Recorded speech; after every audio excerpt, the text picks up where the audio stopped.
안녕하세요. 마이웨이입니다. 여러분, 이 감기 조심하셔야 될 것 같아요.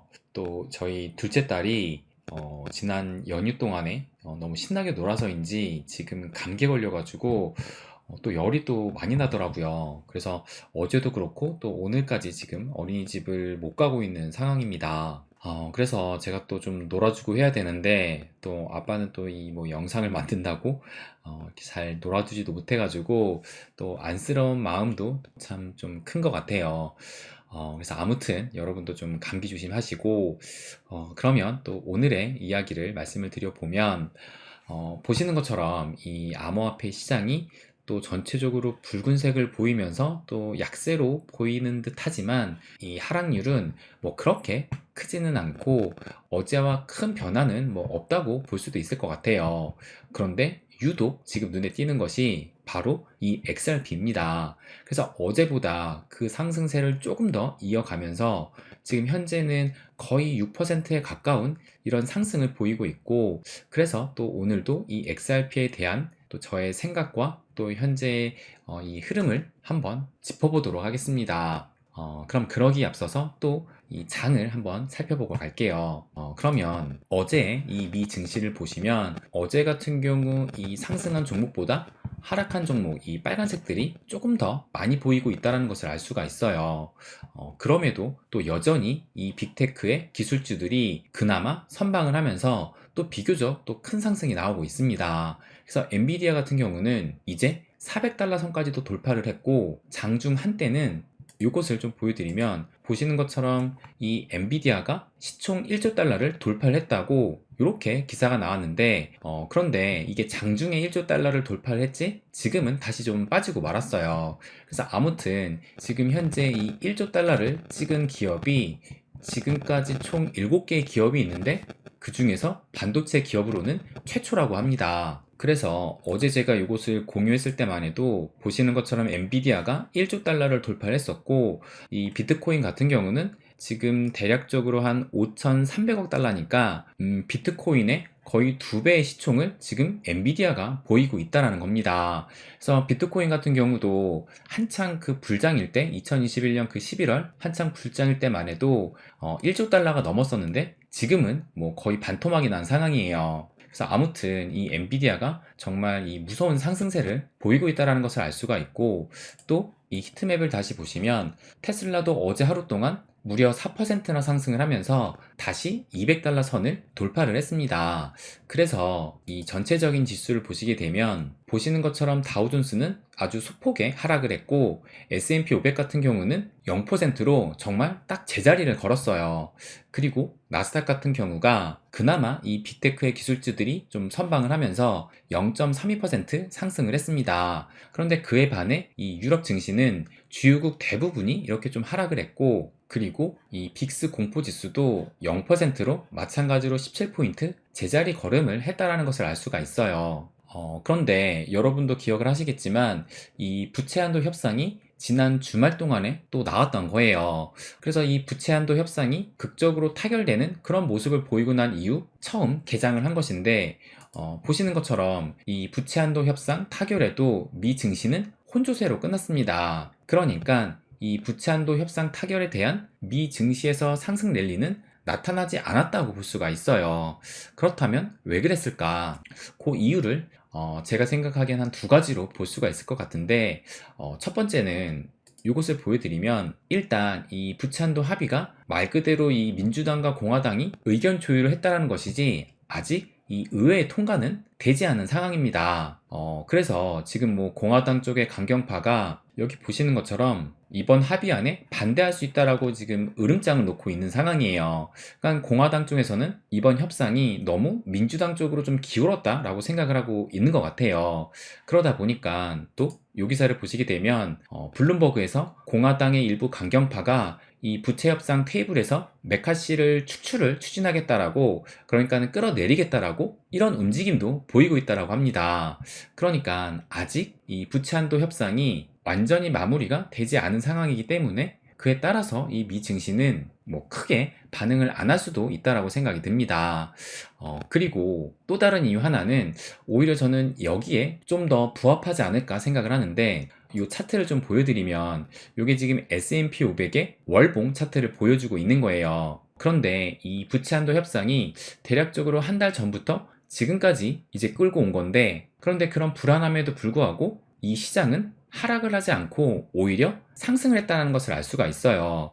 그래서 지금 올해 1월달 들어서 1월에 양봉, 2월에 고점을 찍고 음봉으로 마감을 했고, 3월에도 양봉, 4월에도 양봉, 5월에도 이제 오늘 하루 남았는데, 오늘 뭐 큰 폭으로 하락을 하지 않는 이상 양봉으로 마감할 확률이 매우 높아 보입니다. 그러니까 뭐 미국이 디폴트에 빠질 수도 있다라는 그런 공포감이 좀 조성했음에도 불구하고 시장은 하락은커녕 오히려 상승을 해왔다라는 거예요. 그리고 이 나스닥 차트도 마찬가지로 이 5월 한 달 동안 무려 보시는 것처럼 6%가 넘는 이런 상승이 나왔다라는 것을 알 수가 있습니다.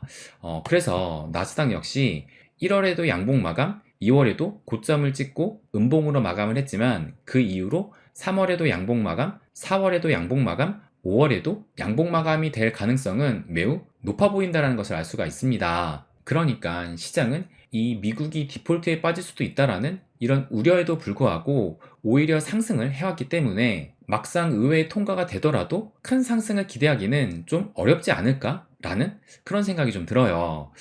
그런데 다만 이 비트코인 같은 경우는 보시는 것처럼 비트코인은 1월, 2월, 3월, 4월까지 지금까지 단 한 번도 이 월봉 기준으로 음봉 마감을 한 적이 없는데, 이번 5월에는 보시는 것처럼 대략적으로 한 5% 정도의 이런 음봉 마감이 예상된다는 것을 알 수가 있습니다.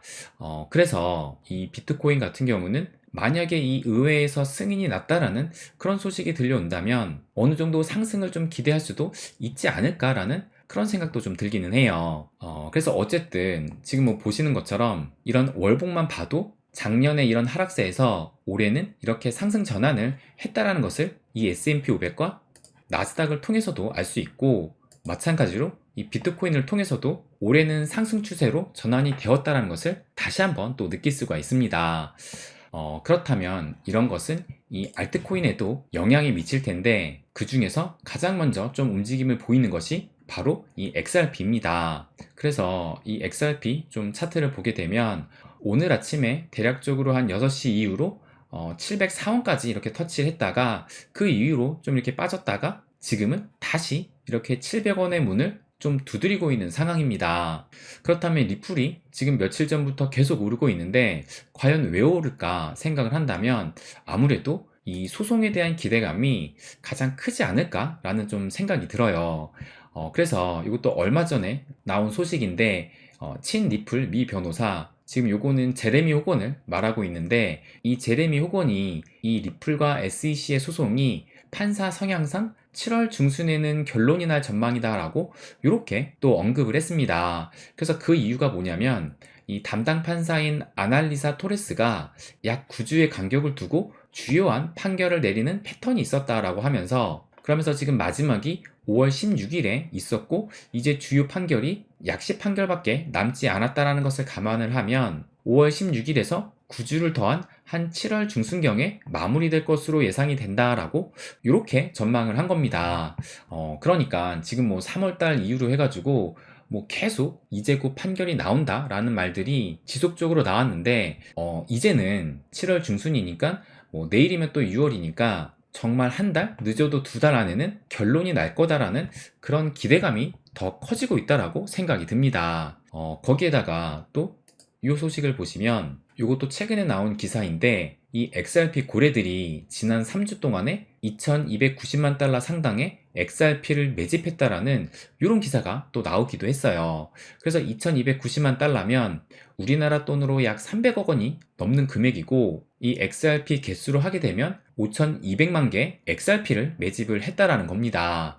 그러니까 3주 전부터 매집을 했다라면 아무래도 이제 얼마 남지 않은 이 소송의 판결을 기대를 해서 이런 매집을 하고 있지 않나라고 추측을 또 해볼 수도 있을 거예요. 그래서 그런 기대감으로 최근에 이런 상승세가 나오고 있는 것 같은데, 그러다 보니까 또 어제 제가 이 리플 포모의 순간이 온다라는 이 영상에 한 댓글이 또 달렸습니다. 그래서 한번 좀 읽어드리면 한 구독자분께서 이 XRP 평단이 520원인데 지금 추매를 할까요? 라고 물었습니다. 그리고 또 하시는 말씀이 개수를 늘리고 싶은데 단가가 안 내려가네요. 저 단가도 1100원에 샀던 거 400원 구간에서 물타서 내려놓은 거고 한 3년째 들고 있는 것 같네요. 작년 9월 700원대에 안 팔고 냅두다가 쭉 떨어져서 또 물 좀 타고 그러다가 절반은 저저번 달에 700원대에서 팔았는데 후회가 됩니다. XRP를 거꾸로 보면 참 안 내려가는 코인입니다. 라고 이렇게 또 말씀을 하셨습니다. 그래서 이제 좀 가격이 오르니까 이제 좀 추매를 고려하시는 것 같고, 그리고 또 저희 회원님들도 요것을 좀 보여드리면, 어제 제가 이렇게 영상을 올리니까 요 영상을 보시고 그 포모의 순간이 제게도 계속 오고 있습니다. 그치만 참고 지켜보려고요. 라고 말씀을 하셨고, 또 다른 회원분들도 수량을 만족할 만큼 채우지 못해 포모가 오는 1인 추가입니다. 라고 이렇게 또 말씀을 하셨어요. 그래서 아무래도 또 이 가격이 지금 오르다 보니까 지금이라도 이 리플을 좀 추가적으로 매수를 해야 되나라는 그런 생각을 좀 많은 분들이 하고 계신 것 같아요. 그래서 저의 생각을 한번 좀 말씀드려 보려고 하는데, 먼저 저의 생각을 말씀드리기 전에, 여러분도 아마 이 비투시아님을 많이 좋아하시고 또 영상도 자주 보실 겁니다. 저도 이거 보시는 것처럼 이 비투시아님 영상은 되도록이면 전부 이렇게 좀 챙겨서 보고 있어요. 그런데 제가 왜 비투시아님을 말씀을 드리냐면, 2021년 한 11월 달인가요? 그때 이제 비트코인이 한창 이 고점을 찍었을 때, 이때도 마찬가지로 어떤 이제 구독자님께서 지금 이제 비트코인이 거의 뭐 8천만 원이 넘어가는데 지금이라도 이 비트코인을 사도 되느냐라는 질문을 올리셨어요. 그러니까 이 비트슈아님께서 뭐라고 답변을 하셨냐면, 뭐 정확하게 지금 제가 기억하는 건 아니지만 어떤 뉘앙스로 말씀을 하셨냐면, 이 비트코인 가격이 최근 많이 오르고 이 새로운 가격을 지금 써내려가고 있지만 장기적인 관점에서 본다면 지금 매수를 고려하는 것도 괜찮지 않을까 생각을 한다고 이렇게 말씀을 하신 것으로 제가 지금 기억을 합니다. 그래서 그 답변이 좀 어떻게 보면 뇌리에 남아서 지금까지 기억을 하고 있는 건데, 그렇다면 지금 이 리플의 가격을 보게 되면 마찬가지로 좀 장기적인 관점에서 보고 또 과거의 전고점을 생각을 한다면 뭐 이때만 해도 뭐 거의 4,000원대까지도 올랐었고, 또 2021년 4월 이 불장 때도 이런 2,000원이 넘는 가격을 찍었다라는 것을 고려를 했을 때, 뭐 지금 가격은 뭐 이제 지금 다시 또 700원을 넘어섰으니까 장기적인 관점에서 본다라면 뭐 전고점을 돌파한 상황도 아니니까 충분히 메리트가 있는 가격이다라는 것은 여러분도 어느 정도 공감을 하지 않을까 생각이 들어요. 그런데 여기서 좀 더 개인적인 저의 의견까지 한 번 더 말씀을 드리면, 저는 이렇게 좀 이런 급등이 나온 이런 상황에서는 웬만해선 매수를 하지 않습니다. 설령 여기서 더 올라가서 더 비싸게 사더라도 떨어지는 것을 확인을 하고 그때서야 매수를 좀 고려를 해요. 그래야 이 포모에 안 빠질 수 있다라고 생각을 합니다. 그래서 되도록이면 이렇게 좀 상승이 나올 때는 매수를 하는 것이 좋은 생각은 아니다라고 저는 좀 그렇게 생각을 하고 있어요. 그리고 또 하나 말씀드리고 싶은 것은, 제가 저희 이 회원방에도 말씀을 한번 드렸지만 저희 회원님 중에서도 이 XRP를 보유하고 계시지 않는 분도 계세요. 그래서 제가 노파심에 추가로 말씀을 드리자면, 지금 현재 이 XRP 미보유자가 매수할 타이밍은 아니라고 저는 생각을 합니다. 왜냐면 지금 이 XRP 같은 경우는 이 소송의 결과를 앞두고 있기 때문에 정말 잘 되면 다행인데, 만약에 이 예상 밖의 흐름으로 흘러간다면 그에 대한 리스크가 너무 크다고 생각을 합니다. 그래서 이 소송의 결과를 앞두고 큰 변동성이 예상되긴 하지만 최악의 경우도 생각을 한다면 여태까지 이 XRP를 보유하지 않다가 이제서야 보유한다는 것은 이것이야말로 좀 투기가 아닐까라는 생각이 좀 들어요. 그래서 지금은 이 XRP를 기존부터 보유했던 이 보유자들의 영역이 아닐까라고 생각을 합니다. 그래서 마지막으로 이 XRP 달러 차트를 한번 좀 보여드리면, 보시는 것처럼 최근 이 XRP의 흐름이 지금 이때부터 해가지고 어제까지 6일간 상승을 했고, 만약에 오늘까지도 상승을 하게 된다라면 7일 연속 이런 상승을 보이게 되는 겁니다. 그리고 또 요것을 주봉으로 한번 좀 보게 되면 주봉을 좀 확대해서 보면 이 주봉을 보시면 확실하게 좀 이 저항 라인이 보인다라는 것을 알 수가 있어요. 그래서 이 XRP가 지금 3월에 이런 급등이 나온 이후로 이 주봉 마감을 지금까지 단 한 번도 이 0.52달러 이상으로 마감을 한 적이 없습니다. 그래서 지금 현재는 이렇게 52달러를 살짝 돌파하긴 했는데 이번 주 주봉 마감이 이 0.52달러 이상에서 마감을 하는지가 매우 중요할 것으로 보입니다. 그래서 원화로 하게 되면 지금 가격인 이 700원대를 이번 주 주말까지 계속 좀 유지를 해줘야 돼요. 그래서 이번 주에 좀 좋은 흐름이 이어져서 이 700원을 유지를 한다면 소송 판결이 나오기 이전까지 대략적으로 한 1000원대의 가격은 기대해 볼 수 있지 않을까라고 좀 생각을 합니다. 뭐 어디까지나 뭐 제 개인적인 생각이니까 단순 참고만 하셨으면 합니다. 네, 그럼 오늘은 여기까지 하겠습니다. 항상 제 이야기 끝까지 들어주셔서 감사드립니다. 부자가 되는 길, My Way.